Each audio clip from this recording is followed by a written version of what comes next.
welcome back to Bikes and Laces, the running and cycling channel.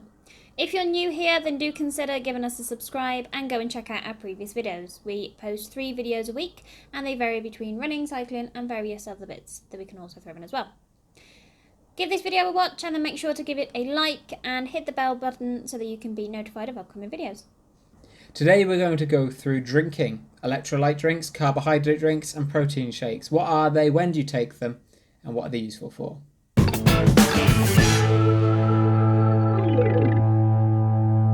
Okay, so where should we start? Okay, so everyone knows how important it is to be hydrated during sport. So that will generally mean a bottle of water to keep you hydrated throughout your run, your race, hiking, multi-sport, whatever. And sometimes that's enough. Yeah. That'll be enough. It's usually enough for a training ride, stuff where you're not pushing your body to its limits. Yeah.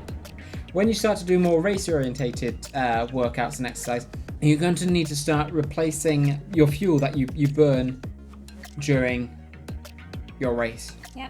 So we've laid out a spread of things which is all taken in the form of a drink, but you take it at different times and they have different requirements and different for your different needs throughout the day, really. Okay, so for endurance sport, fueling is really important. Along with replacing fluids, you're going to need to replace the carbohydrates that you burn throughout your workout. So if you're just going to take water with you, you're then going to need to take a replacement fuel.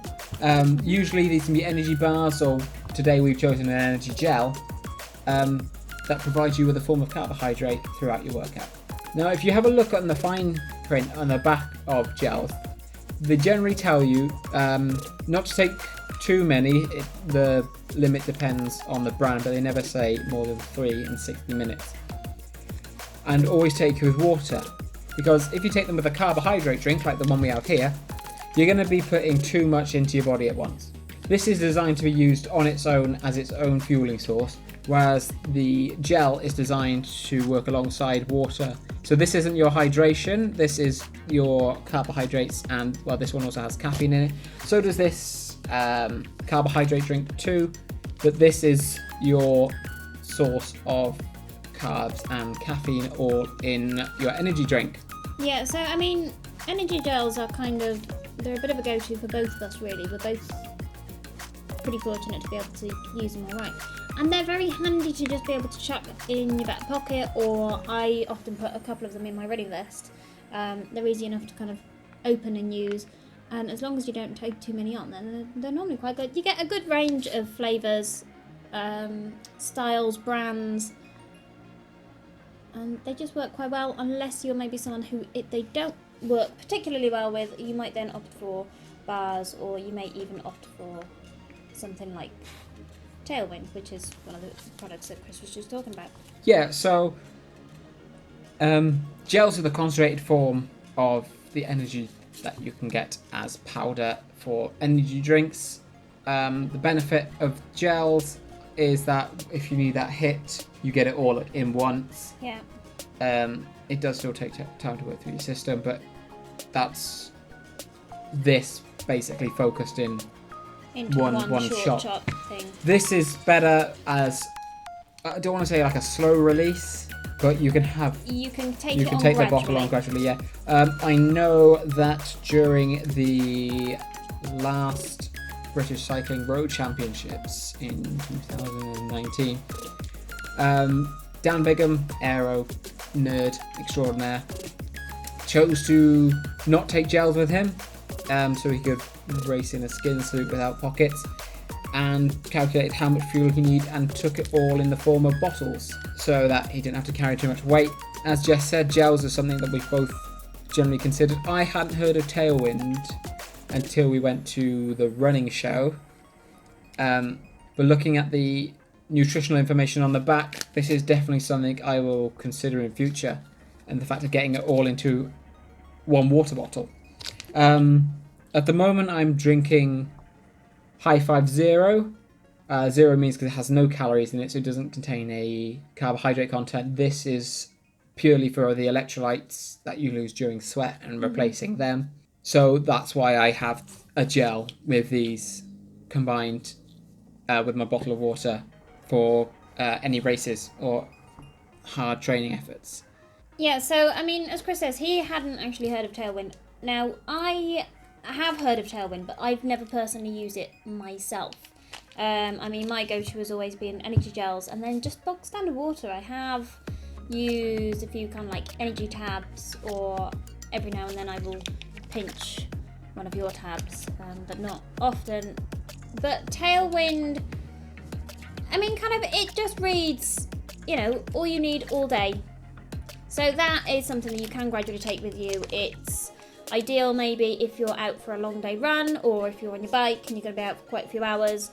And they seem to have quite a range of flavours, which was nice if I recall from the running show.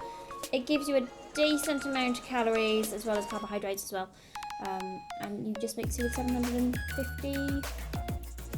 to 750 ml of water. So I'm quite looking forward to giving that a go, because I've read a lot of books. I'm part of all the ultra running communities, and Tailwind gets spoken about a lot, and it's got quite a good reputation behind it for all the people that I follow and talk to and chat to. Yes, it's worth saying that other brands are available that do provide. They are. Good, there is plenty. Which we have got coming up in some taste tests. One thing where I think flavour is important, and that's our final drink, which will also be your final drink, not because it will kill you, because this is what you have at the end, is protein shakes. Now I came up with the idea for this video where I heard someone who wasn't an athlete talking about sports nutrition, and they was on about eating protein bars before you went out for a bike ride, and I thought that was really misleading. Because protein is your recovery agent. It is. Really.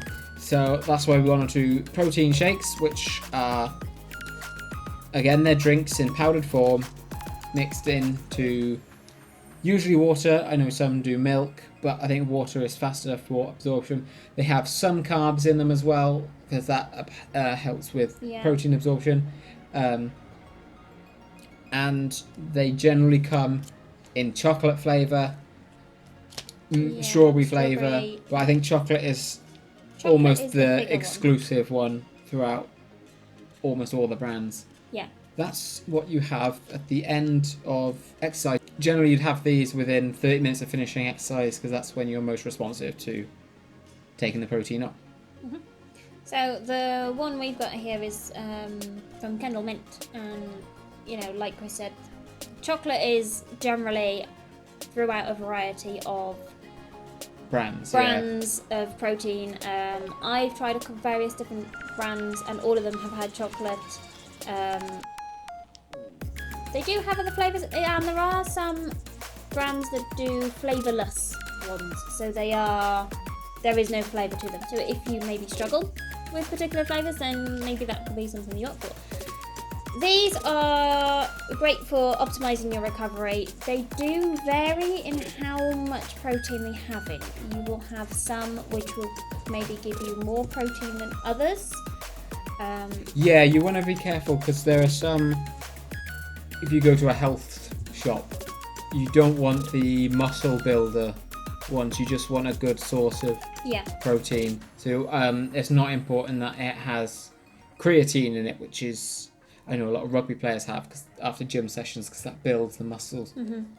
This is more about repairing than building on them. This is very much just to start to give that recovery a bit of a kick.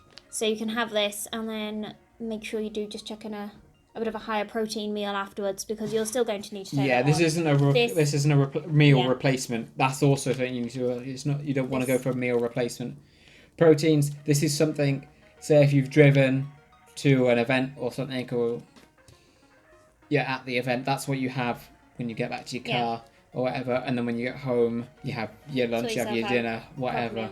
You have something proper. Yeah, and these are handy because, like Chris says, you mix them with water. Now, I am a bit more fussy when it comes to this, and I prefer to take mine on with milk.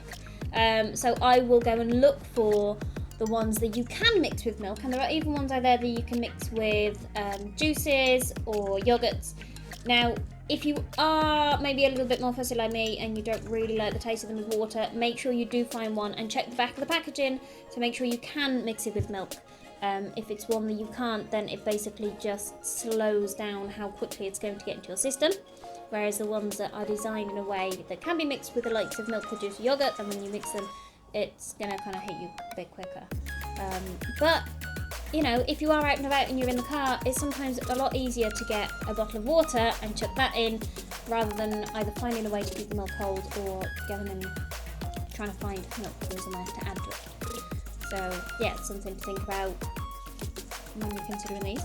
So that's all our drink types sorted now for racing, sporties, fun runs, whatever. I hope that's answered any questions or any doubts you had about sort of hydration to take with you in your sporting endeavours. Drop us a comment down below if you want to know more, if you have any input to add yourself. You know, the conversation starts with this video, it finishes in the comment section down below. Whilst you're there, hit that thumbs up button, and once you've got that mouse in your hand, click on one of these videos to learn more about running and cycling. Thanks for watching, we'll see you later.